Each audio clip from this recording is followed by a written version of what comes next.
Hey guys, this is Will here, and we're going to be taking a look at these new LD Systems Monitor G3 12A active monitor speakers. So I got these in a couple weeks back, and I've used them on one show now at this point. The reason it's still in the box is because when I ordered them, the covers were not out yet. They are out now, but I haven't gotten my hands on a set yet, so for the time being, I'm just keeping them in the boxes because it would just be a shame to watch these get damaged if thrown around. Although you'll see later, they do have a pretty good quality finish on them. So this is not necessarily a intro unboxing. Obviously, these have already been out of their boxes, hence this piece of gap tape here. So I'll just pull this off and open these up. You can see in here we just have some white foam. There's going to be a little slot in here that normally houses the power cable. I'll show you some more details about the power cable in a minute, but we'll just pull that off.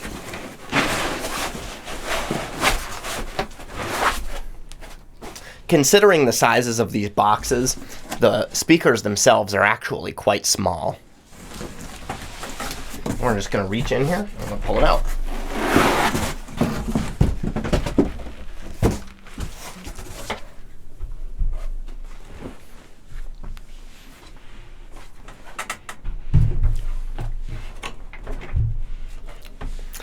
So as you can see here from this, real small, real nice wedge angle, and just overall a really nice finish. We're going to take a closer look in a minute here so you can kind of get a better idea of what this speaker looks like. All right, so now I've got the speaker propped up where you can get a better look at it, and you're going to immediately notice some of the important features of this and the critical reason that I purchased these, and that is that they have PowerCon in and out, as opposed to IEC. There are two big reasons that I prefer this, or maybe even more. I always give myself a number, and it never works out. So the first reason is because I hate IEC falling out of my speakers. Happens all the time, especially with wedges where they're set on the floor. Somebody steps forward, they push on the IEC, it falls out. Incredibly irritating. Not a problem with PowerCon as it's a locking connector. The other main benefit is that these have the IEC white pass-through, which allows me to chain one monitor to the next.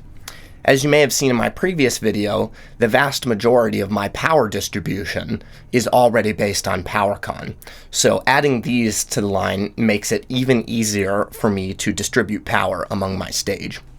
You're also going to notice that there is a combo jack on here, 1 and 2, so that allows you to put in two separate inputs, and then there are pass-throughs.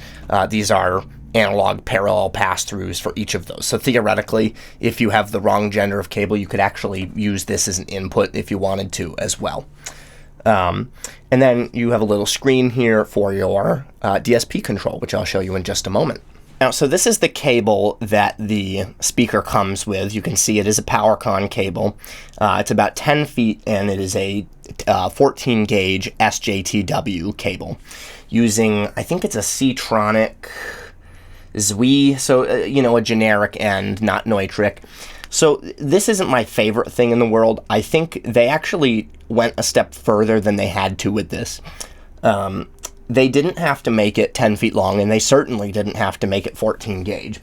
Because I don't know if you can see there on the speaker, but it actually only draws 150 watts. So they really could have gotten away with even like 18 gauge like most speakers come with.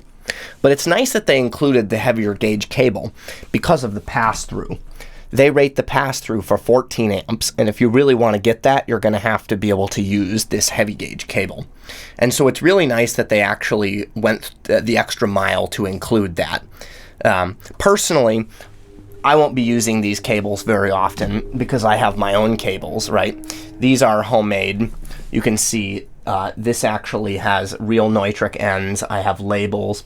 And then this is SJOOW cable, so this is actually a rubber jacket instead of a thermoplastic jacket, which makes these cables substantially more flexible, hence why, this one is all messed up like this, and this one is a nice, perfect loop. So I would highly recommend, if you do end up going with something like this, I'd recommend coughing up the extra money just so you can get better quality cables for sure. All right, so we're going to go ahead and connect this up so I can show you some of the DSP capabilities of the loudspeaker. So you see it just powers right on, although there is a power switch. Note that you are supposed to avoid directly connecting up PowerCon while there's power flowing through this. So if you have a bunch of stuff chained, probably want to make sure that all that stuff is off before you plug this in. Personally, I've never noticed it being a problem, but it's not really rated for that. And it's probably just about inaudible, but there is just a bit of, hiss and crackle that pops up as soon as you turn this on. That's fairly normal, but just so you know, it is there. All right, so now what we're going to do is we're going to have a quick look at the DSP and the various functionalities that are afforded to you by it. So let's have a look. So you have this little encoder here, and the first thing that you're going to be able to do is adjust the volume, right? And so you can take that, let's see, you can go all the way down to -60, and you can go all the way up to +10 on there. And we'll set that to 0. If you press on it, now you get a little bit more information, right?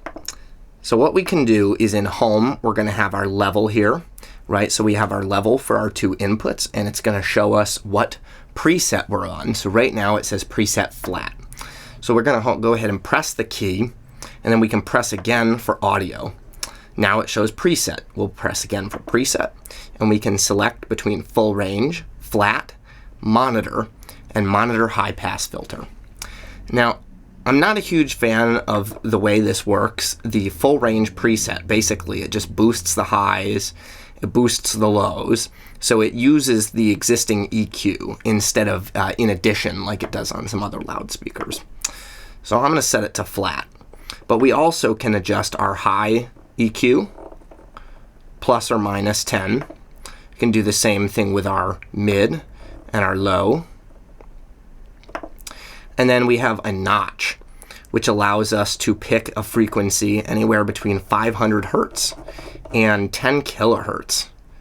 We can pick anywhere in those numbers, and then we can go ahead and notch that out.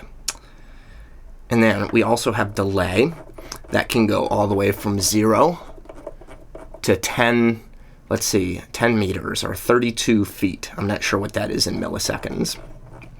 I'm not a huge fan of this DSP, to be honest with you.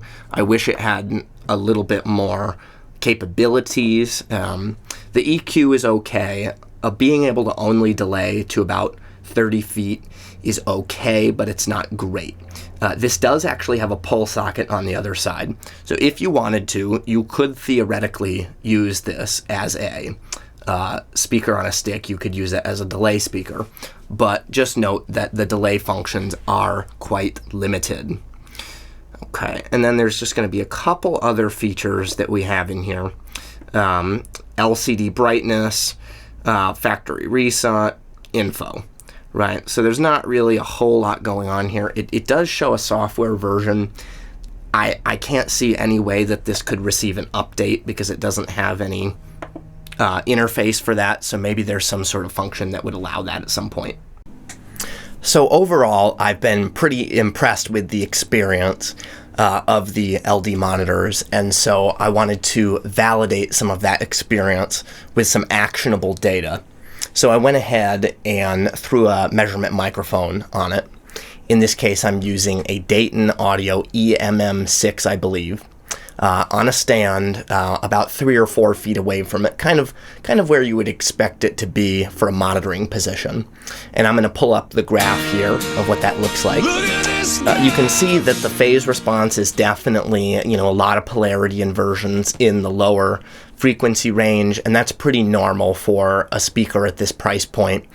This obviously, you can look at it, it clearly does not have like fur filter based impulse response control, although there are negatives to that as well. So overall, phase response looks okay.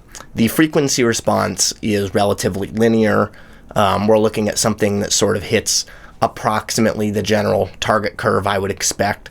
And so overall, I'm pretty happy with the performance of these speakers. Considering the price point of these speakers, which the MSRP is $600, I mean, there's really nothing else at this price point that offers this feature set, but especially the PowerCon is really a big deal to me.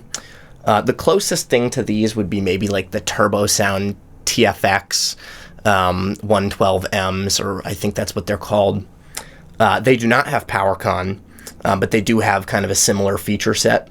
I would say overall the feature set of those is a little bit better, but having PowerCon on this is just, I mean, it's so important to me, and so I will certainly be buying more of these. I've already purchased 4 of them, and if you can contact somebody at Adam Hall, you will likely be able to get a better deal than Sweetwater's pricing.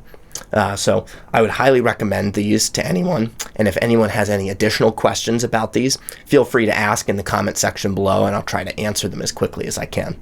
Y'all have a nice day.